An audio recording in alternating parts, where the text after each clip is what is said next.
Afternoon, everyone. Welcome to Northern Affinity and our live video on various platforms today. So I think we're on LinkedIn, YouTube, Twitter, Facebook, everywhere else.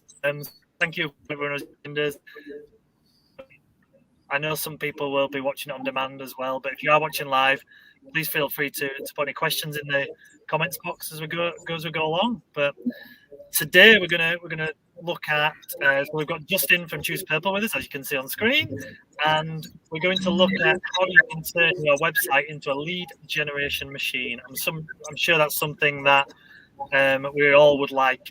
So Justin, do you want to just quickly introduce yourself anyway and kind of explain a little bit about Choose Purple before we go on? Yeah, hi. My name's Justin. I run a company called Choose Purple, as Michael said, and we are in reality a web design agency. So we spend our entire lives in front of a screen creating websites for people all across the country and different countries as well. And that's what we do. Really, that's our absolute pure focus. That, and obviously getting that website found as well. So yeah, that's a brief introduction to me and what we do. Perfect. Thank you, Justin. So like I said, Justin's going to kind of give us a brief overview of the type of things you can do to improve your website, I guess, and get the leads that we all probably want.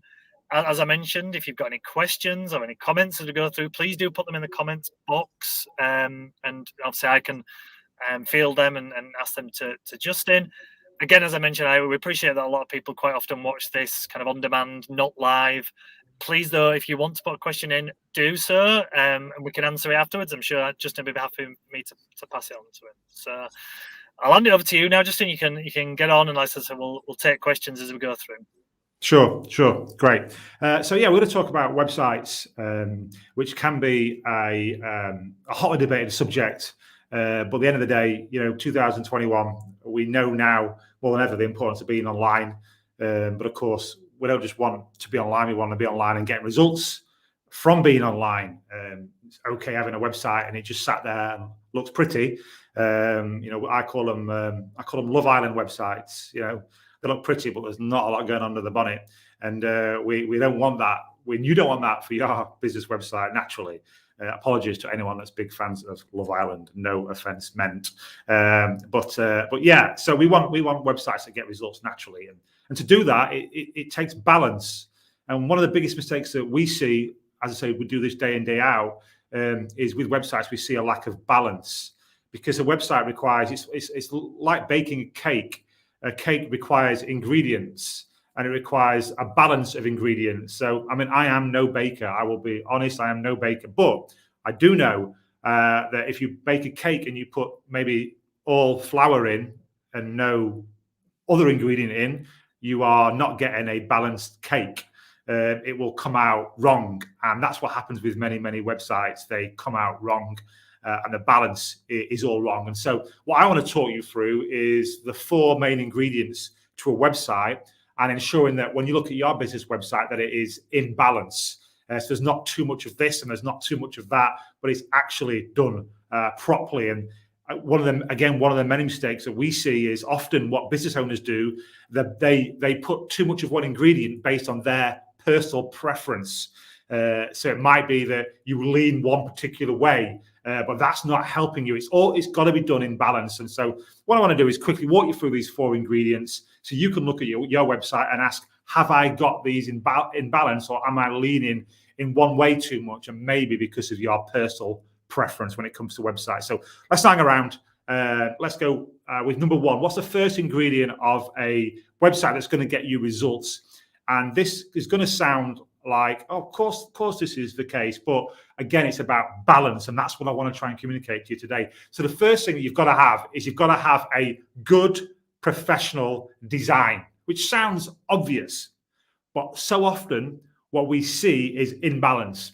We see far too many people focus all about how it looks, all about design, all about beauty. But remember, that's only one ingredient. So yes, we want it to look good, but it's not all about looking good. So, and I want to tell you a very, very quick story to help illustrate this and what you need to be aiming for. And our business is called Choose Purple. And the Choose Purple is based on this story.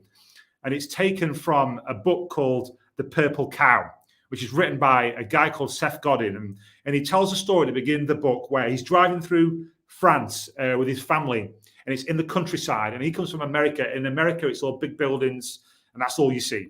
So he's driving through the French countryside with all fields around him, and he's driving through the countryside, and suddenly he sees all these cows. So to the right, to the left, just cows everywhere. Wife's in the front seat, kids are in the back seat. They're like, "Whoa, we don't see this. Look at all these cows." You just don't see it in America.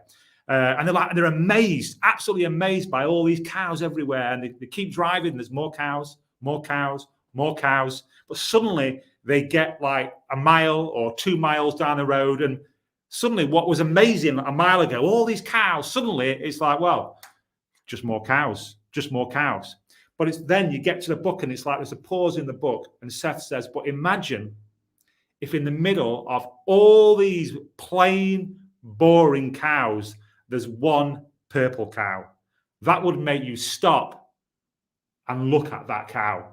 And that's the thing that is the ethos of what we're about and what you need to be about. You need a purple cow website, one that is different, one that is professional, one that looks great when it comes to the design of it. So aim for, when you look at your website, you've got to think in your industry, with comparing yourself to all the other websites in your industry, are you a boring, normal cow, or are you the purple standout cow? And that's what you've got to be aiming for.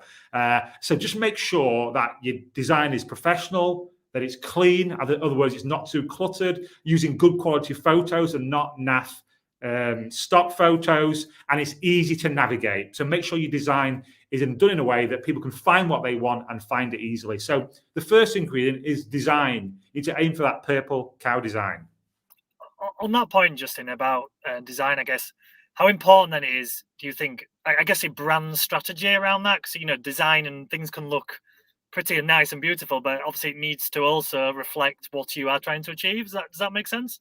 Yeah, absolutely. It needs to be consistent with whatever else that you have online. So in reality, when a client comes along and they probably maybe find you on Facebook first, and then they go to your website, and then maybe you give them a business card, and maybe you send them an email, it all needs to be consistent. So what you can't have is a website that looks like this, and then a Facebook that looks completely different, and then you hand them a business card and it's done on the back of a fag packet, and then your email's got no email signature, and it's just branding consistency. So yeah, you certainly want to make sure that the website fits in with your overall brand strategy, because that's just, again, it just makes you look professional as a business, and we all want to look professional, and that's always important. So that's the first ingredient. The second ingredient is your website, and this again is so important. But again, it's only 25% of the overall picture. It needs to be optimized for Google. Again, we all want to be found as high up Google as we can do, but we all know that is becoming more and more difficult and more competitive. But at the end of the day, when people are searching for what it is that you do in your area, who are they finding? Are they finding you, or are they finding your competitors? If they're finding your competitors, the reality is this, and this is a hard situation the way it is, they're giving them business and they're not giving you business. And that's because they're finding them on Google and they're not finding you on Google. So I just want to give you three quick tips. Like SEO and optimize for Google can be quite complex. So I don't want to go into too much detail, because number one, you'll be asleep. And number two, we'll be here too long. But if I give you three quick tips, it gives you something to go away with that you can apply, and hopefully it's going to help you. So number one, you need to make sure that when it comes to the front end and the back end of the website, that it's optimized correctly. So every website has a front end. The front end is what I see when I go on the internet and I look at your website. That's the front end. And the back end is obviously the end where no one sees unless you log into the website. So you should, and hopefully do have, login to your website. And the back end of your website, you've got things like alt tags and meta titles and meta descriptions and meta titles. They should all be completed correctly using your keywords. That's vital and that is essential. So number one, that should be done correctly. And number two, just as important, is the content on the front end of your website. So I'm talking about the text on your website. This is so often just not given the importance that it should do. So people will spend sometimes a lot of money on a website to make it look good, but when you look at the text on it, it's not optimized correctly.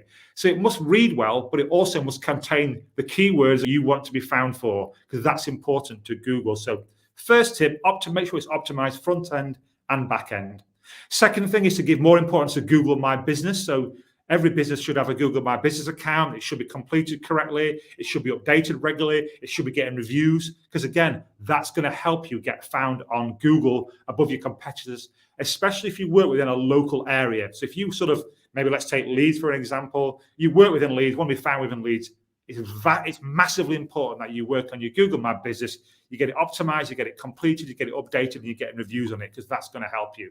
Final, very simple, quick tip as well. Make sure your business is on online directories. So places like Yell and so forth, just make sure that you've got a place on those directories. Okay, don't spend money with them. That would be my advice, but at least get on the directory, because that's going to help give you something called a backlink. And the more of those you get, then that's a benefit, again, to getting found on Google. So there's 3 quick tips that hopefully will help you a little bit when it comes to getting more optimized. There's a lot more to it than this, but just some quick tips to help you. I think that's great, Justin. I think one of the things I notice quite a lot is, especially with new businesses, they do maybe go down there, make a website look nice, look visually great, which is fantastic. But often the content, quite frankly, they've probably done it themselves, and we're all obviously varying degree of quality. And if I tried to do it, it would be terrible, because I know I'm not very good at that. So I know something that a mistake I see quite often. Do you think that's probably fair to say?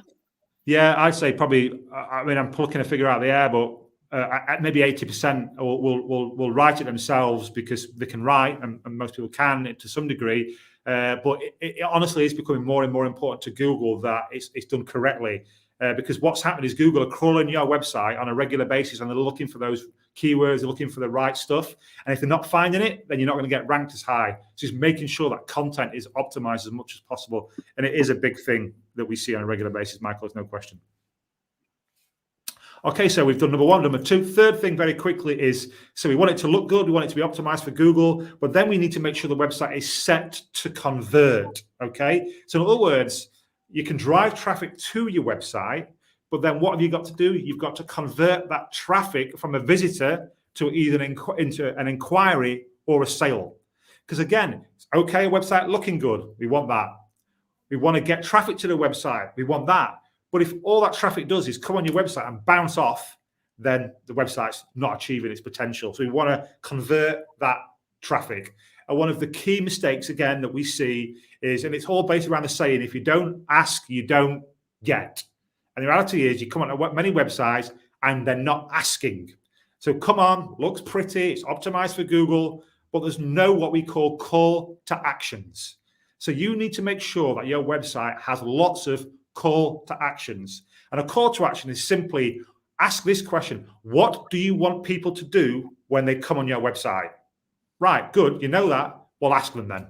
So make sure that they come on your website and straight away they see, oh, this is what they want me to do next. So it could be get a quote. It could be buy this. It could be fill this form. And it could be watch this video. It could be all of them, okay? But whatever it is that you want people to do, believe me, if you don't ask, you don't get. And many websites fail for one simple thing: didn't ask.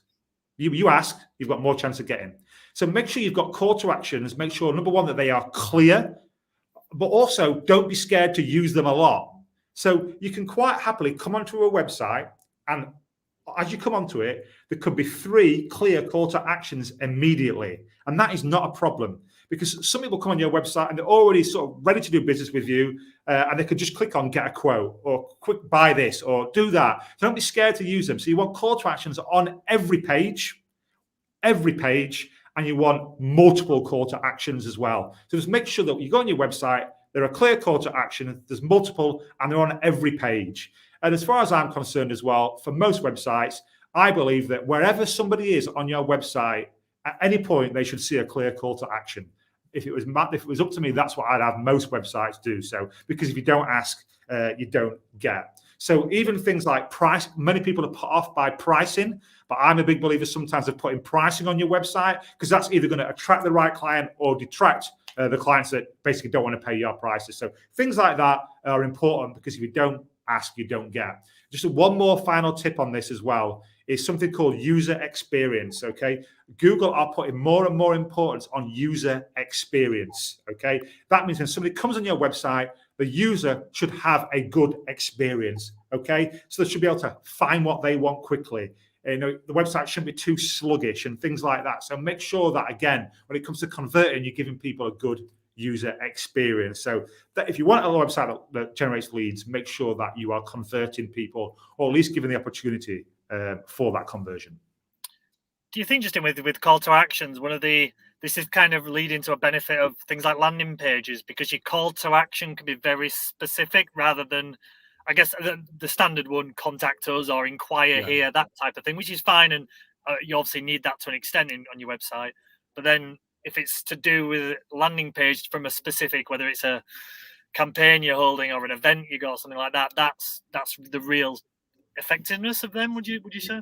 I think so. I think there's two things to say there. Number one, I very much, as much as possible, would steer away from call to action with contact us, inquire now. You can have a contact us page, that's natural, but try and be, even on your website, try and be more specific about what do you want people to contact you for. So, is it get a price, or is it particular inquiry regarding what it is that you do? So I think that's the first thing. But the second thing is, things like events, things like campaigns, things like specific services, have landing pages that are focused on that event or that service or whatever it is, and be very specific with your call to actions, because you're basically funneling down, and that's really, really important. So I think it's a good point to be specific as you can be. The more specific you will be, the more high quality leads that you'll generate. That's definitely true. Okay, so design, important. Optimize for Google, important. Conversion, important. Fourth thing, okay, and this one you won't hear very often, but it's becoming, again, it's with the way that Google are going and the changes they are making, the updates they're bringing, this is becoming more and more important, and it is the quality of the website build, okay? The quality of the build is becoming more and more important. So we know that anything that you build in life, you can build it cheap or you can build it well.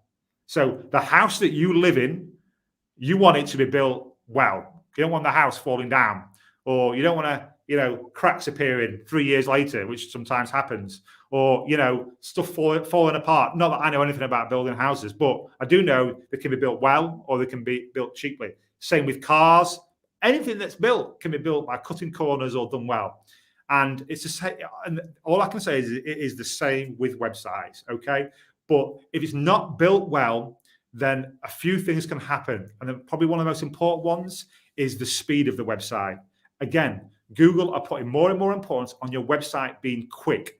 And often the quicker it is, that will help you rank better, because Google want people to have, as I already mentioned, a good user experience. And if your website is bloated, it's not built well, and it's slow, too many plugins, etc., or not built on a very good platform, slows the website down, the user experience is poor, and Google are not happy about that. Okay, so that is becoming more and more important. You need to be load speed needs to be ideally under 5 seconds, but we really want to be aiming for 3 seconds. Okay, that's how quick we need to be looking at nowadays. Also, when it comes to build, is responsiveness. Responsiveness is the title we use, talking about your website being usable on a mobile as well as a desktop. Okay, so more than 70% of people are probably viewing your website on what? Their mobile phone, and not a desktop computer. But so often we see websites built for desktop and a mobile phone. Well, whatever will be, and you go on it and you can't find what you want. Things are covered up. It's not done responsively. And when a lot of people think their website is responsive, it isn't truly responsive. Okay, there should be differences between the mobile version and the desktop version if you want results. So listen, you've got to make sure that it's built well, so it's quick, it's responsive. It doesn't look cheap and nasty, because your website is your shop window. It is a representative of your business, and therefore it's a representation of yourself. Okay, I've talked for as long as I want to talk. I don't want to bore you. I just wanted to help you with your business today. Look for a website that's going to get you results. There's 4 ingredients. Make sure they are in balance. That's the thing I really want you to get today. Okay, you need to be in balance. Look good, 25%.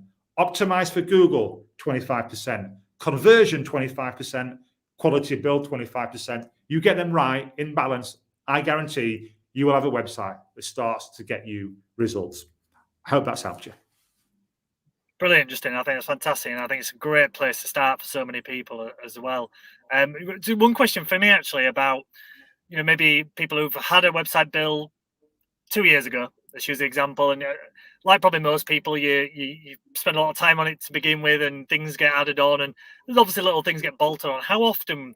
And I know it's a bit of a how long's a piece of string type of question, but how often do you think people should maybe have a look at their website and not just update in terms of content, but refresh the whole thing again?